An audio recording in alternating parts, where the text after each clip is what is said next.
আসসালামু আলাইকুম। আবারও হাজির হলাম আপনাদের মাঝে নতুন আরেকটি ভিডিও নিয়ে। আপনারা দেখতে পাচ্ছেন আমাদের সামনে একটি ক্রিয়েটিভ স্পিকার আছে এবং এটি হলো 2:1 স্পিকার। তো এই ভিডিওটি আপনাদের সকলের জন্য খুবই গুরুত্বপূর্ণ, কারণ যারা অনেক আগের এই স্পিকারগুলো ব্যবহার করছেন, যাদের কাছে এই স্পিকারের সাউন্ড কোয়ালিটি খুবই ভালো লাগে, তাদের এই স্পিকারগুলো রিপেয়ারের ক্ষেত্রে খুবই সচেতন হতে হয়। চলুন এটার মূল সমস্যা কি এবং এটা সিস্টেমটা আগে দেখে নিই। মডেলটা তো দেখতেই পাচ্ছেন আমরা এখানে লেখা। না, আমি একটা জিনিস ভুল বলেছি, যে 2:1 না, এটা হলো 4:1। দেখতে পাচ্ছেন এখানে 4টা আউটপুট আছে। তো এইটা লেখাই আছে NSPR 4:1 4400 44,400। ঠিক আছে। তো এখানে যে আমরা যে সিস্টেমটা, এটা আপনি দেখতে পাচ্ছেন অ্যাডাপ্টারটা কই, এটার সাথে কিন্তু অ্যাডাপ্টার থাকবে, আমাদের কিন্তু অ্যাডাপ্টার দেন না, আমাদের দেখলে এটা দিছে আর দুটো স্পিকার। তো যাই হোক, এটা নিয়ে আমরা পরে কথা বলছি। যে মূল যে সমস্যা সেটা হলো যে পাওয়ার অন হচ্ছে না। তো পাওয়ার অন না হওয়ার পিছনে কারণ হচ্ছে অ্যাডাপ্টার খারাপ হতে পারে, কিন্তু এটা ক্ষেত্রে না, এটা আমাদের কাছে দিয়ে গেছে। এই যে দেখুন, এটা কিন্তু সিস্টেমটা এখান থেকেই সবকিছু কন্ট্রোল করা হয়। এটা হলো এটা কন্ট্রোলার, কিন্তু এই কন্ট্রোলারে দেখবেন আমরা দেখতে পাবো এই যে একটা পিন ভেঙে গেছে। দেখতে পাচ্ছেন তো, এই যে পাশের পিনটা হলো ভেঙে গেছে। তো স্বাভাবিকভাবে এই পিনের একটা কানেকশন আছে, যার কারণে অন হচ্ছে না। তো এটা আমরা সাধারণত করি কি, এটা খুলতে হবে, আমাদের খুলে ডাইরেক্ট করে দিতে হবে। ডাইরেক্ট বলতে এখান থেকে যে সুইচিং পিনটা আছে সেটা অন করে দিলেই আমাদের সিস্টেম অন হয়ে যাবে। এর বাইরে হলো কি, এটা জাস্ট ভলিউমটা কাজ করবে না, কোনো কন্ট্রোলার কাজ করবে না, ডাইরেক্ট হয়ে যাবে। কারণ হচ্ছে এই জিনিসগুলো তো অনেক আগের, এখন এগুলো কোনো কিছুই পাওয়া যায় না। তো আমাদের কাছে আসছে, আমরা চেষ্টা করব কি সেটা অন করার, কিন্তু আমাদের কাছে এই মুহূর্তে অ্যাডাপ্টার দিয়ে জানি। তো যাক, সেটাও বিষয় না, আমরা পাওয়ার সাপ্লাই দিয়ে কাজ করতে পারবো। তো চলুন আমরা এটা খুলবো, দেখি তারপরে বলি। এই যে এটার সাথে অ্যাডাপ্টার দিয়ে গেছে। তো দেখুন, আপনারা দেখতে পাচ্ছেন কত বড়, এখানে কি কি ইনফরমেশন দেওয়া আছে দেখি আমরা। এটা হলো একটা ডিসি অ্যাডাপ্টার না, এটা হলো এসি অ্যাডাপ্টার। এগুলো এসি অ্যাডাপ্টার হয়। এই যে দেখুন লেখাই আছে 12 ভোল্ট 2.9 এম্পিয়ার। এগুলো কি? এটা এসি অ্যাডাপ্টার, এটা ডিসি ভোল্ট না। তো চলুন আমরা সরাসরি, হ্যাঁ এই যেখানে লেখাই আছে, এই যে দেখুন মেড ইন চায়না। না, এসি অ্যাডাপ্টারের কথা উল্লেখ করা নেই, 12 ভোল্ট শুধু উল্লেখ করা। তো চলুন আমরা খুলে দেখি যে আসলে ঘটনা কি।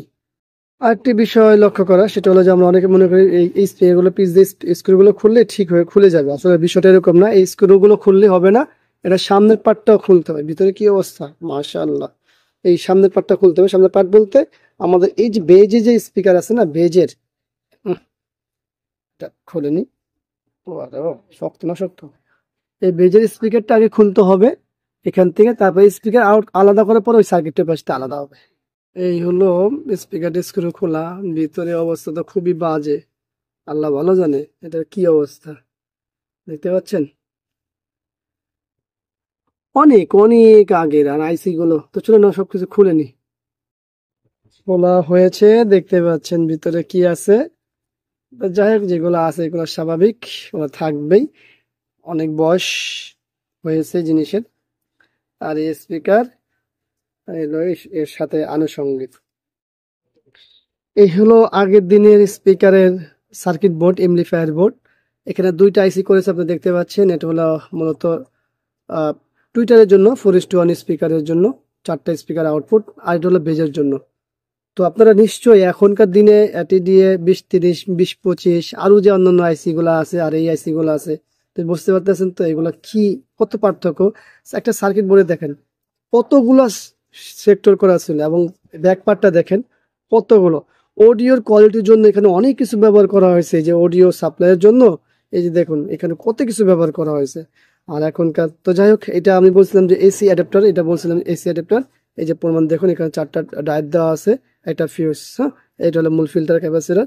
তো যাই হোক, আজকের যে মূল কাজ সেটা হচ্ছে যে আমাদের কি বলে, যে কিভাবে কন্ট্রোলারটা সারা এটা ইউজ করব। তো আমাদের কন্ট্রোলার পয়েন্ট হলো এখানে দেখতে পাচ্ছেন, এই হলো পয়েন্টগুলো। তো আমরা এখান থেকে খুঁজে বের করব যে আসলে কোন পয়েন্টে আমরা শর্ট করব, মানে সুইচিং অন করব, সুইচিং ভোল্টেজ কোনটা হবে, কোনটা দিয়ে অন হবে। তো এটা আমরা একটু দেখবো, দেখে আপনাদেরকে জানাবো যে কোন পিনটিতে আপনারা শর্ট করলে এটা অন হবে। শর্ট বলতে কি জানছে, সুইচিং ভোল্টেজটা দিয়ে দেওয়া। তাহলে এখানে একটা ভোল্টেজ আছে, যে ভোল্টেজটা এখান থেকে আমাদের সুইচিং পিনে দিয়ে দিতে হবে। তো এটা মেপে বের করতে হবে। তো যতটুকু সম্ভব আমরা দেখানোর চেষ্টা করব। সবাইকে ধন্যবাদ জানাই যে আমাদের এই ভিডিওটি এখন পর্যন্ত দেখছেন। আমরা আসলে এখানে সুইচ পিন খুঁজছিলাম, খুঁজতে খুঁজতে পেয়েও গেছি। কিভাবে পেয়েছি এই যে আমাদের এই পিনটা হচ্ছে, এই পিনটা ভোল্টেজ পিন, আর এই পিনটা হলো আমাদের আউট পিন।